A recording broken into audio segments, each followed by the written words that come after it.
Felsefenin ilkokulu Miletos. Doğayı anlama isteğiyle yanıp tutuşan ve bu yolda ilerlemeye kararlı olan insan artık mitolojik cevaplardan tatmin olmuyordu. Yapılması gereken şey açıktı. Doğayı gözlemlemek ve her şeyin kaynağını, ilk nedenini araştırmak. İşte bu bölümde bilim ve felsefenin temellerinin atıldığı o önemli döneme, bu dönemin ilk bilim felsefe okulu olan Miletos Okulu'na ve bu okulun doğa düşünürleri olarak bilinen filozoflarına değineceğiz. Ayrıca felsefenin ilk sorusu olarak kabul edilen arke nedir sorusuna bu düşünürlerin verdiği cevapları inceleyeceğiz. Ancak öncelikle bu okulun nasıl bir düşünsel ortamda ortaya çıktığını kavramak için Yunan geleneğinde ilk düşünürler olarak kabul edilen 7 bilgeden ve onların günümüze kadar ulaşan, insanları hem siyasi hem de ahlaki açıdan uyaran özlü sözlerinden bahsedeceğiz. Ayrıca bu dönemi mitolojik düşüncenin hakim olduğu Homeros ve Hesiodos'un destan dönemiyle karşılaştırmalı olarak ele almanın, Yunan kültüründeki mitoloji-bilim felsefe ilişkisini daha iyi anlamak için büyük önem taşıdığını vurgulayacağız.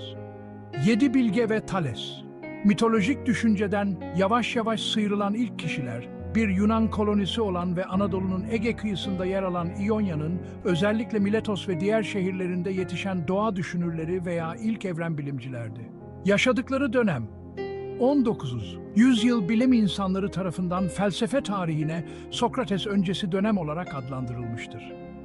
Böylece bu düşünürlerin geliştirdiği fikirler ve kullandıkları gözlem temelli yöntemlerle Sokrates, Mö 470-399 ve takipçilerinin geliştirdiği felsefe ve felsefi yöntemler arasında önemli bir ayrım olduğuna dikkat çekilmek istenmiştir. Lindoslu Kleobulos, Rodos adasındaki Lindos şehrinin yöneticisi şöyle der: "Ölçülülük en iyisidir.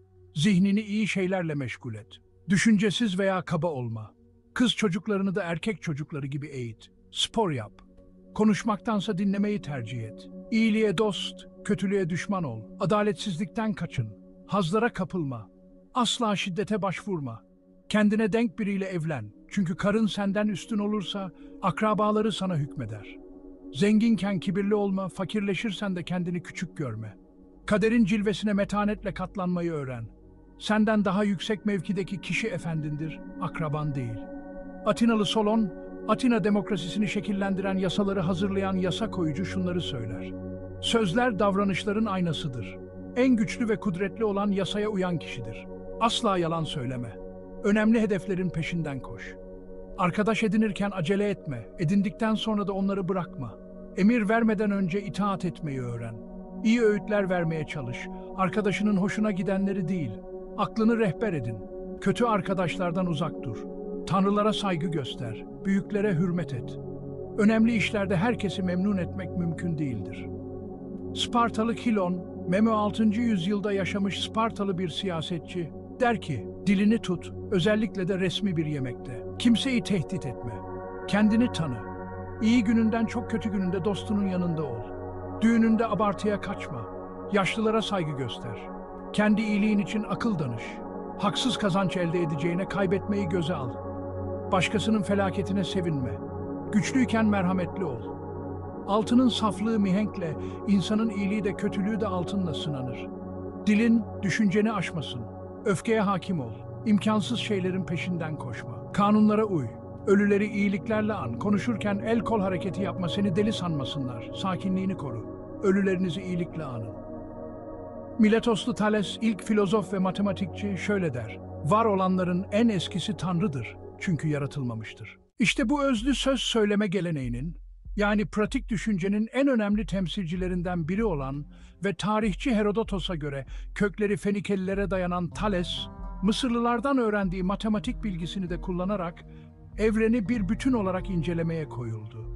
Ve evrenin ilk nedeninin, yani arkenin, ne olduğuna mitolojik öykülerden bağımsız bir cevap aradı. Miletos okuluna ve Sokrates öncesi diğer tüm düşünürlere göre arke maddesel bir şeydi veya maddeden yapılmıştı. Her şey bu maddeden meydana geliyordu ve sonunda yine ona geri dönüyordu.